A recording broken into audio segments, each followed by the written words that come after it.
Halo, Assalamualaikum warahmatullahi wabarakatuh.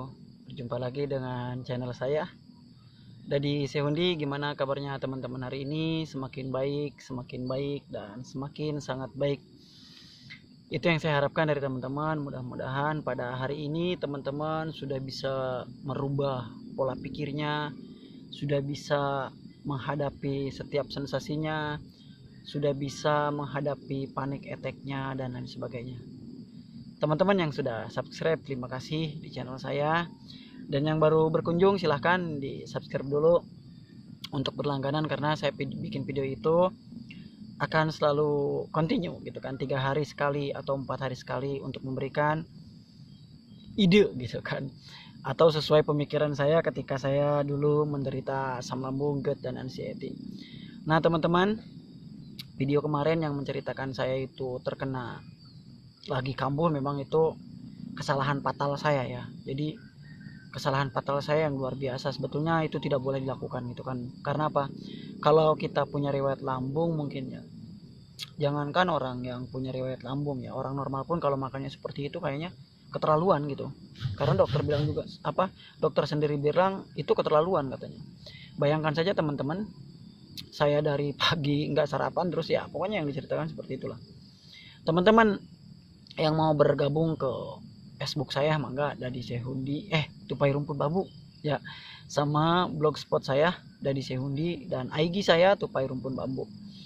Teman-teman yang sudah berpartisipasi lewat channel ataupun lewat pribadi diri saya gitu kan, saya ucapkan terima kasih banyak teman-teman ya, yang sudah berkontribusi gitu kan, dalam bentuk apapun lah, karena mungkin itu bentuk perhatian teman-teman terhadap saya ya, itu luar biasa sekali, di luar dugaan saya, di luar jangkauan saya ya. Karena saya ini membuat YouTube itu hanya sebatas menceritakan pengalaman saya ya teman-teman. Jadi cerita pengalaman saya kepada teman-teman gitu kan, bahwa saya pernah mengalami ataupun sedang mengalami gitu kan. Kalau saya bilang kamu ya kamu, kalau saya bilang kumat ya kumat, mau di status WA, mau di YouTube, saya tetap bilangnya kumat gitu kan, karena saya nggak mau nutup-nutupi lah, buat apa gitu kan ditutup-tutupi. Nah teman-teman, kali ini saya akan ngomongin beberapa hal yang diperlukan oleh para penderita anxiety dari para leluhurnya.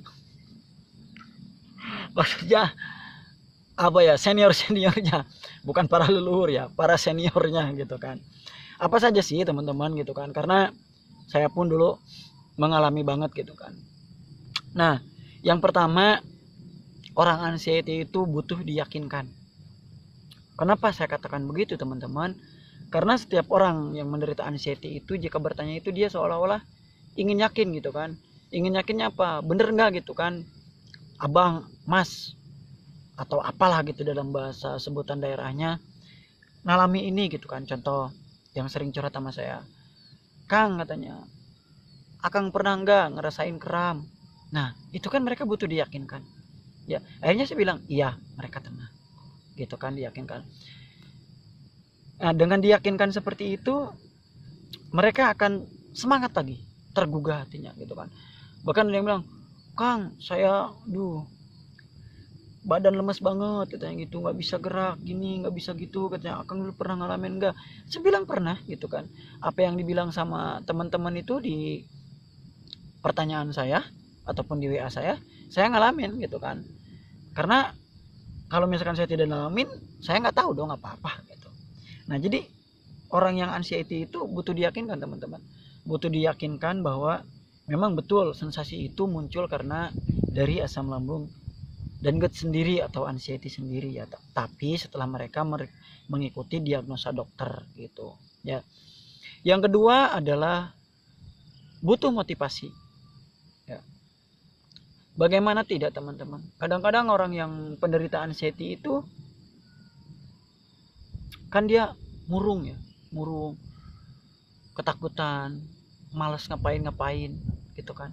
Nah mungkin di sini tugas saya yang harus memotivasi teman-teman ya, memotivasi teman-teman untuk apa? Untuk bangkit dari anxiety ini ya. Kalau misalkan tidak ada yang memotivasi ataupun memompas semangatnya, ya siapa lagi gitu kan. Karena ya orang lain juga nggak bakal percaya sama yang kita omongkan ya. Bener gak? Bener gitu kan. Ya saya cerita ke orang lain, mereka iya mereka, Pak, tahu nggak saya sakit apa Pak? Saya sakit lambung Pak, tapi sakit lambung saya itu saya ngerasain semuanya Pak.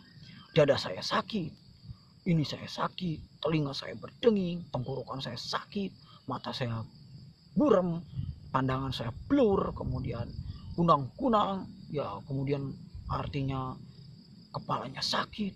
Oh iya katanya, terus udah diobatin, udah begitu doang. Kalau orang yang normal. Tapi kalau misalkan berbicaranya sama yang terkena anxiety, saya curhat nih sama orang cantik, atau misalkan teman-teman curhat sama saya, Kang, saya nih hari ini alamin jantung tuh berdebar-debar katanya, kenceng banget, keringat dingin. Abang pernah ngalamin? Pernah dong. Bikin panik ya? Iya bener bang. Bikin parno ya? Iya bener bang. Ketawa emoji, hahaha. Nah itu mereka udah melupakan segitu aja, gitu kan. Jadi ya mungkin saya kan saya pecinta Mbak Im Paula ataupun Mbak Imong gitu kan. Mbak Imong itu kan berbagi menggunakan materinya, bener gak? Bener, karena itu yang bisa dilakukan oleh Mbak Imong. Saya berbagi dengan apa? Dengan pengalaman saya. Ya saya berbagi kepada teman-teman untuk meyakinkan dan memotivasi teman-teman untuk bangkit, gitu kan. Nah kemudian daripada dua hal itu adalah dukungan internal lain. Nah dukungan internal lain itu adalah keluarga. Itu penting ya, keluarga sangat penting. Jadi kalau misalkan kita bercerita kepada orang yang tidak mengerti, coba ke keluarga kita lihatkan video beberapa orang, kita tontonkan beberapa video dari YouTube. Nah nanti lama-lama mereka akan mengerti, bahkan mereka menjadi motivasi untuk kita, gitu kan. Nah saya pun pernah teman-teman demikian. Awal cerita saya itu, istri saya itu tidak pernah percaya tentang sakit apa yang saya rasakan, tapi saya tontonkan tuh beberapa video dari Mas Yogi, dari Rohimat Saputra, kemudian dari Asep Bruder, kemudian dari siapapun orang yang memang berkecimpung dalam dunia anxiety, saya tontonkan sama istri saya. Akhirnya lambat laun istri saya mengerti gitu, oh ternyata ada tipe kayak begini gitu kan, ternyata ada gitu kan penyakit yang kayak begini gitu. Nah itu nanti akan menjadi motivator, udah katanya gitu kan, jangan dipikirin, nanti juga akan hilang sendiri. Nah bahkan ya kalau misalkan kita berbicara masih kurus, saya pun ya begitu teman-teman ya. Kemarin sih saya naik 55 sampai dengan 56 kg, ternyata ya kesini lagi turun lagi. Itu kan sesuatu hal yang wajar ya terjadi pada penderita anxiety, karena kita itu lebih dominan kepada penyakit pikiran gitu kan, atau ya stres pikiran kita. Padahal kita tidak ngerasa stres gitu kan, saya tidak stres, tapi memang stresnya kan tidak bisa diidentifikasi gitu kan. Nah mungkin untuk itu tiga hal ini penting untuk teman-teman untuk diadakan gitu kan ya. Seperti itu saja teman-teman ya, karena ini juga cukup penting ya untuk didengarkan oleh teman-teman. Kemudian terima kasih untuk semuanya yang sudah gabung. Oke, salam sembuh. Salam sembuh dari saya, dari Sehundi, penderita asam lambung, GERD dan anxiety. Wabillahi taufiq wal hidayah. Assalamualaikum warahmatullahi wabarakatuh.